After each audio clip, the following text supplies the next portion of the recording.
बिस्मिल्लाहिर्रहमानिर्रहीम। क्रेटिनिन हमेशा ज़्यादा का जिक्र होता है। आज की वीडियो में कम क्रेटिनिन का जिक्र करेंगे इंशाअल्लाह। कम क्रेटिनिन यानी कि उसकी रेफरेंस रेंज मर्दों में अमूमी तौर पे 0.7 से लेके ऊपर कुछ बताई जाती है 1.2 तक, और फीमेल्स के अंदर 0.6 से 0.9 तक भी बताई जाती है। डिफरेंस रेफरेंस रेंजेज होती हैं, लेकिन ये याद रखें कि जो भी आपकी लेबॉर्ट्री की लोअर लिमिट बताई गई है, अगर आपकी क्रेटिनिन उससे नीचे है तो ये वीडियो का मकसद उस क्रेटिनिन के बारे में कुछ बातें आपको समझाना और बताना है।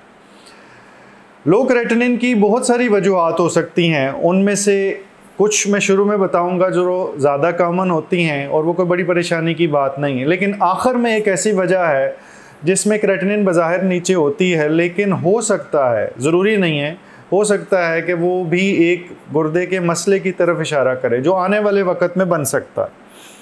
तो सबसे पहले क्रेटिनिन के कम होने की एक आम वजह प्रेगनेंसी या हमल का होना है। जब कोई माँ बनने वाली होती है खातून, तो उस दौरान में जिस्म में पानी बढ़ जाता है, तो वो क्रेटिनिन जो उनसे वो डाइल्यूट हो जाती है, यानी कि एक हिस्सा अगर पहले क्रेटिनिन थे और एक हिस्सा पानी था, तो पानी दो हिस्से हो गया, तो उसकी वजह से क्रेटिनिन थोड़ी सी नीचे आई हुई लगती।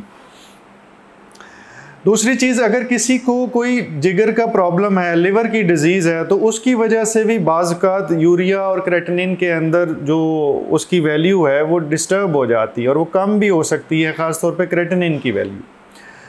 इसके बाद अगर किसी इंसान का मसल मैस वो बहुत कम है, यानी कि उसके पट्ठे जो उनसे हैं वो कमज़ोर हैं, पट्ठे में अगर आप ज़हनी और जिस्मानी सेहत के बारे में इल्म, नए तरीका इलाज और नई से नई तहकीक के बारे में जानना चाहते हैं तो इस चैनल को सब्सक्राइब करें, बेल आइकन को क्लिक कर दीजिए।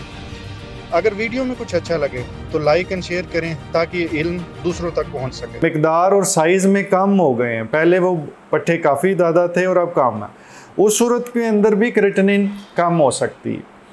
अगर फ़र्ज़ करें ख़ुराक जो उनसी है वो मुनासिब नहीं है और ख़ुराक जो उनसी उसमें प्रोटीन कंटेंट बिल्कुल भी नहीं आ रहा, उसके नतीजे में भी बाज़ का जिस्म में अल्टीमेटली क्रेटिनिन थोड़ी सी कम हो जाती, लेकिन नॉर्मल लेवल से नीचे अमूमी तौर पे नहीं जाती।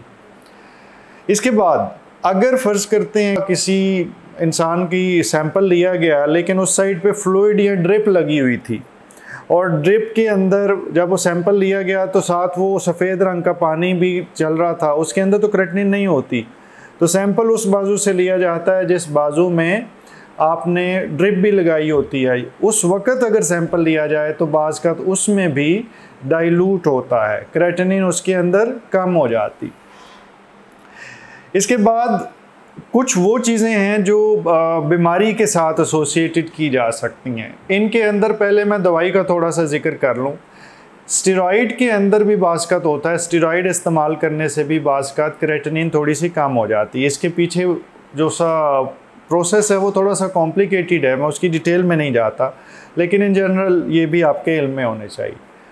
अब आती है बात वो बीमारी की जिसका मैंने वीडियो के शुरू वाले हिस्से में ज़िक्र किया था कि कौन सा ऐसा मसला है जिसके अंदर बीमारी होती है और उसके शुरू वाला हिस्सा होता है और उसके अंदर गुर्दे जो उनसे हैं वो ज़रूरत से ज़्यादा सफाई कर रहे होते हैं या उनमें बहुत ज़्यादा पानी फ़िल्टर हो रहा होता है और उसके नतीजे में क्रेटिनिन नॉर्मल से लो चले जाती है, जैसे 0.4, 0.45, 0.5, 0.55, ये सारी लो है।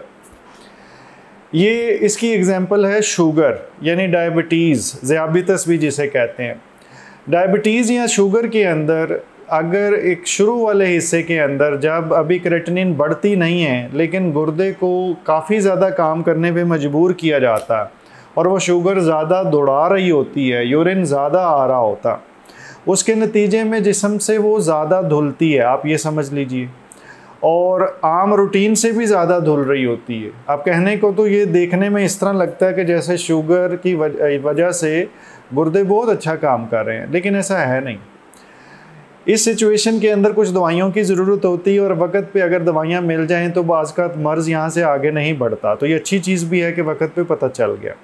लेकिन इसमें ये चीज़ ज़रूर जहन में रखें कि क्रेटिनिन का नॉर्मल से नीचे जाना हमेशा हेल्दी नहीं होता, इसलिए अपनी ख़ुराक के अंदर मुनासिब प्रोटीन रखें। पट्ठे अगर बहुत कमज़ोर हो रहे हैं तो उनका ख्याल रखें। प्रेगनेंसी में आप में रिपोर्ट देख के परेशान नहीं होना, जिगर की कमज़ोरी है तो उसका ख्याल रखें और अगर शुगर आपकी ख़राब है तो ना सिर्फ उसका ख्याल रखें बल्कि गुर्दे को प्रिवेंट करने के लिए इस स्टेज पे एक दवाई डलने की ज़रूरत होती है जिसे हम ARBs इनहिबिटर्स कहते हैं, और इस तरह की और भी बहुत सारी मेडिसिन है।